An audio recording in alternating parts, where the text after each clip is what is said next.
Good evening, visitors. Welcome to the Australian War Memorial's Last Post ceremony, which today commemorates the 52nd anniversary of the Battle of Long Tan and Vietnam Veterans Day. My name is Richard Cruz, and joining us today is Petty Officer Eamon O'Brien. Eamon is the second cousin of this evening's Roll of Honour story, Petty Officer O'Brien Cedric Ignatious Phillips.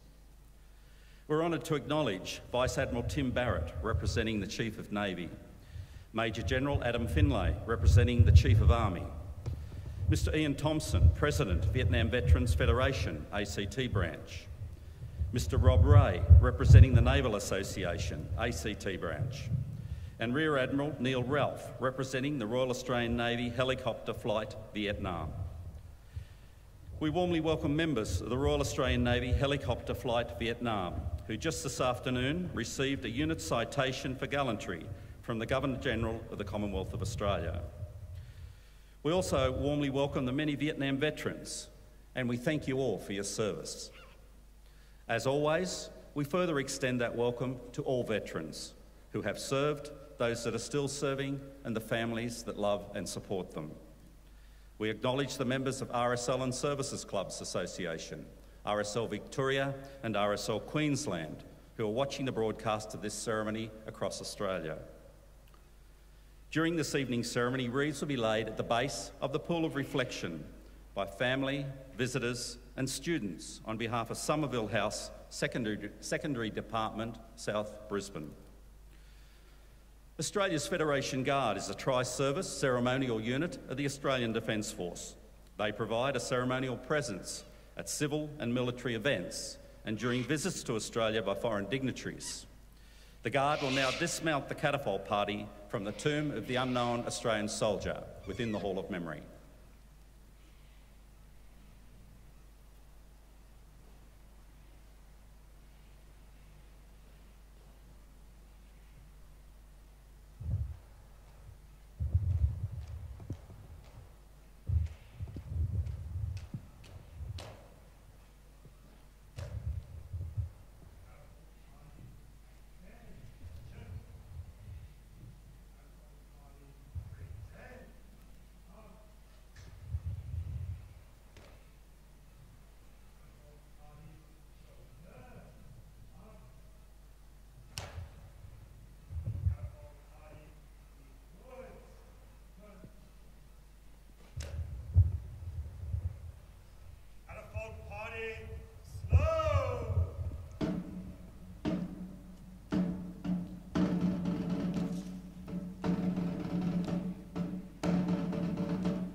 I invite you all to please stand and join in singing the national anthem. Catapult Party, attention! Catapult Party, present! Arms!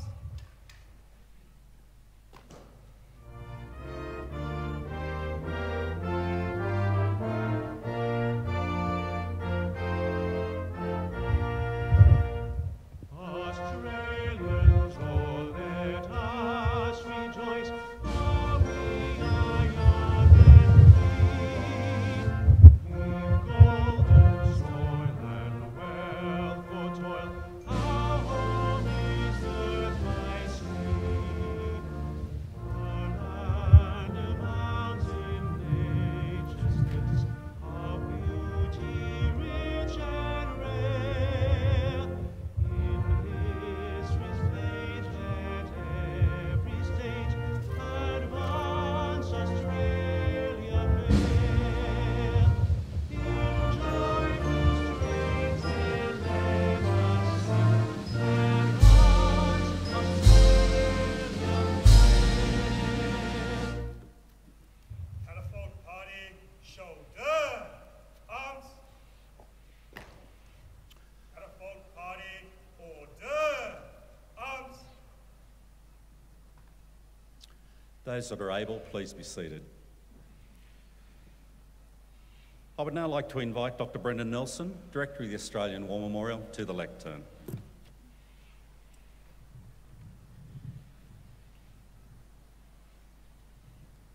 The Vietnam War inflicted deep wounds on many of the 61,000 young Australians who served in it over more than a decade. Our nation emerged divided, yet determined to learn from the experiences of those who had gone in our name and our responses to them. The extraordinary heroism of 4 men awarded the Victoria Cross, epic battles at Long Tan, Coral Balmoral, Bribie, Hammersley, and theatres across land, sea and air were often relegated in public consciousness behind increasing and strident opposition to the war itself. 521 Australians gave their lives for us, and many returned bearing physical wounds and psychological traumas, deprived healing, shunned by sections of Australian society as reminders of a war that they opposed and the conscription of young men to support it. We cannot rewrite history, but we can learn from it, and we have.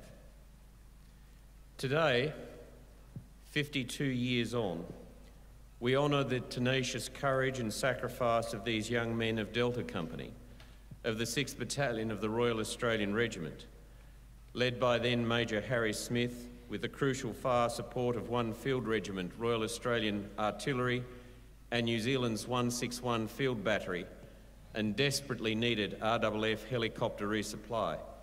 They held their ground until Australian armoured personnel carriers arrived at nightfall.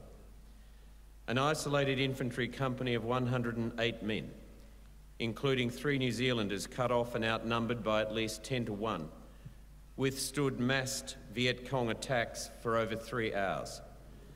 They suffered the heaviest Australian casualties in a single engagement in Vietnam, but prevailed against the odds. Their valiant stand in driving monsoonal rain became a defining action of the Vietnam War. At its end were 17 dead, another would die of his wounds. Private Robert Langdon Pomrencher of D Company 6 RAR was one of those clearing the Long Tan battlefield the following morning. I came to the 11 platoon position, my mates lying in an arc, facing outwards with rifles still in the shoulder, as if frozen in a drill, and it only needed a touch to bring them back to life. They hadn't been touched by artillery, thank goodness, and the rain had washed off any blood. They looked very peaceful and dignified, dying in place, doing their duty. And that's when the tears started. I don't suppose anyone was dry-eyed. I know it wasn't. And it was, of course, precisely that site that was chosen by Neil Rankin for the Long Tan Cross. In 1987, Brigadier Colin Khan, the former commanding officer of 5 RAR in Vietnam, delivered the dawn service address in Sydney. He spoke to the soldiers of experience of the Vietnam War. I saw the man who walked out front, the infantrymen, so many of whom are the men that we honour today. I saw a rain and sweat-drenched man in green, laden like a pack mule, aged 21, going on 50, cutting his way through jungle by day to find and attack the enemy, and laying all night in paddy fields or on trails in ambush.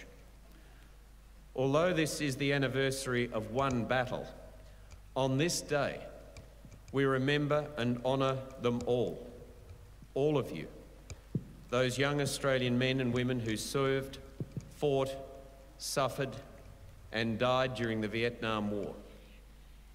And today in particular, the Naval Flight Vietnam. Shortly we will hear the life, service, courage and death of just one of them. His life and sacrifice is a reminder of how much our nation owes every one of the 102,700 men and women named on the Roll of Honour cloaking us here.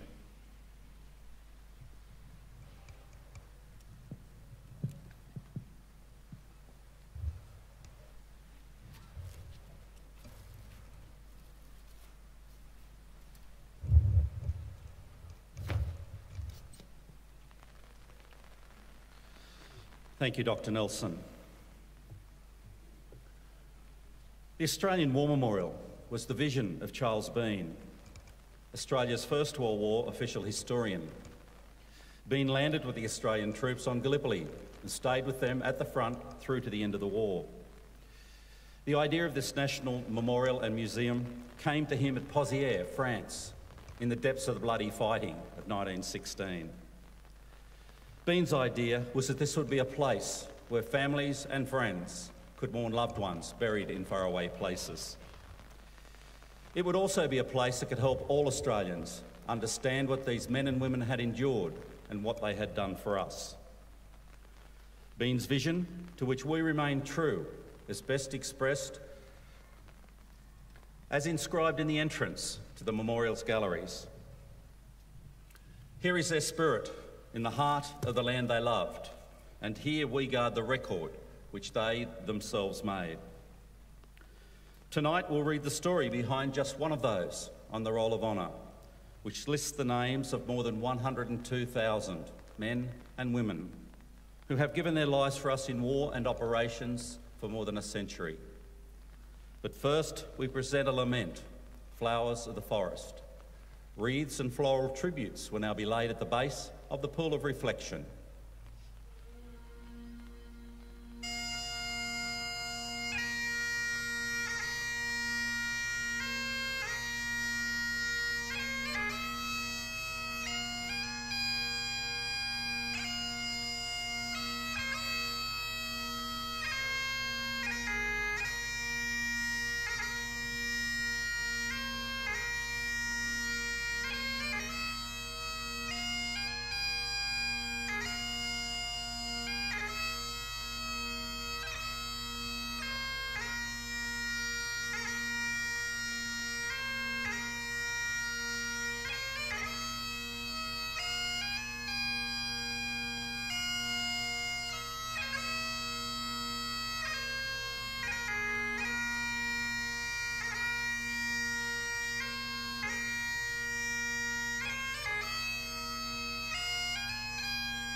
Today we remember and pay tribute to Petty Officer Crewman O'Brien Cedric Ignatious Phillips.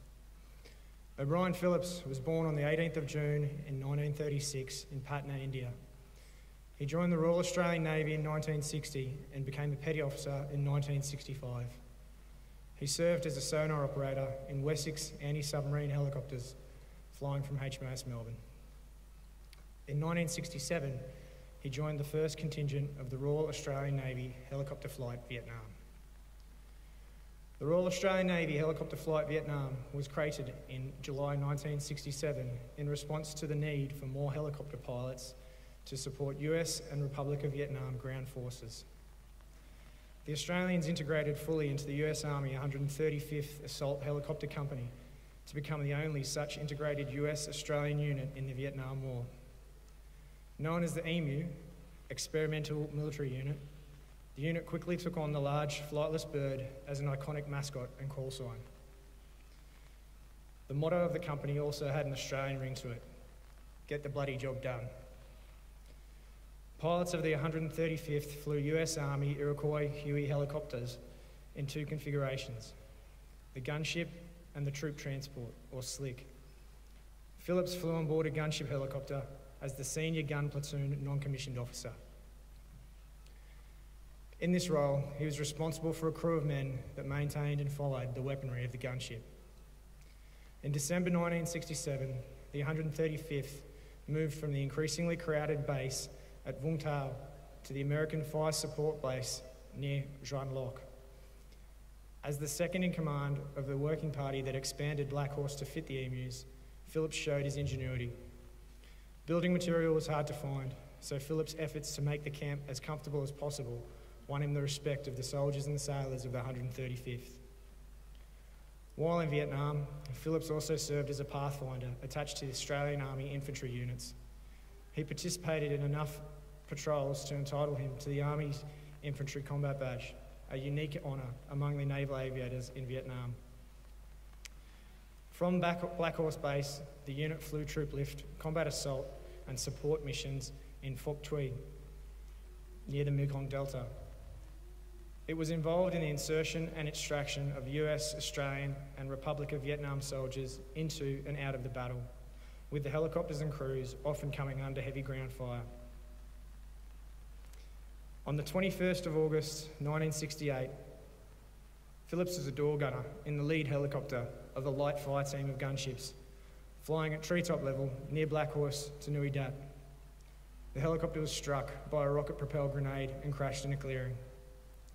Phillips, the pilot, fellow Australian Lieutenant Anthony Casadio, and two American crew members were killed on impact. The loss of the four men was keenly felt among the close-knit EMU contingent at Black Horse. A memorial service was held at the base in the days after the incident. Phillips was 32 years old, survived by his wife Margaret. He's buried at Karrakatta Cemetery in Perth. Petty Officer Air Crewman O'Brien Cedric Ignatious Phillips is listed on the Roll of Honour on my left, one of 521 Australians who died while serving in the Vietnam War. His photograph is displayed today beside the pool of reflection. You'll see him on the left. This is but one of many stories of service and sacrifice told here at Australian War Memorial. We now remember Petty Officer Air Crewman O'Brien Cedric Ignatious Phillips, who gave his life for us, for our freedoms, and for the hope of a better world.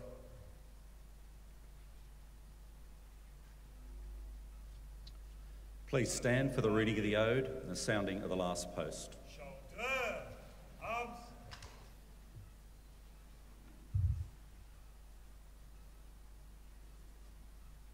They have no grave but the cruel sea, no flowers lay at their head. A rusting hulk is their tombstone, a fast on ocean bed. They shall grow not old, as we that are left grow old. Age shall not weary them, nor the years condemn. At the going down of the sun and in the morning, we will remember them. We will remember them. Catapult party, present. Arms.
lest we forget.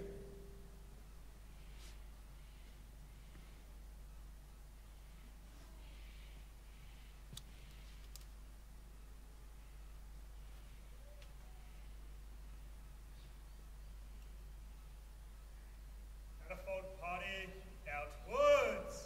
Turn. Catapult party quick. March.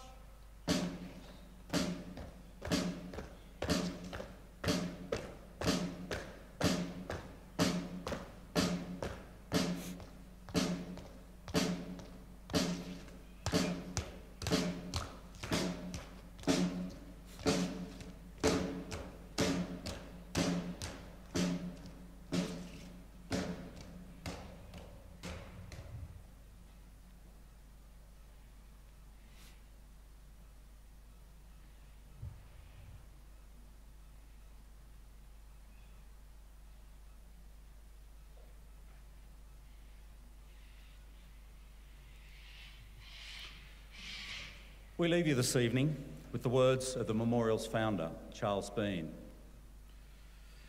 Many a man lying out there at Poziere or in the low scrub at Gallipoli with his poor, tired senses barely working through the fever of his brain has thought in his last moments, well, it's over.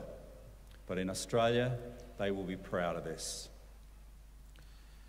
Ladies and gentlemen, girls and boys, that concludes this evening's last post ceremony. We thank you for visiting the Australian War Memorial and wish you all a very good evening. Thank you.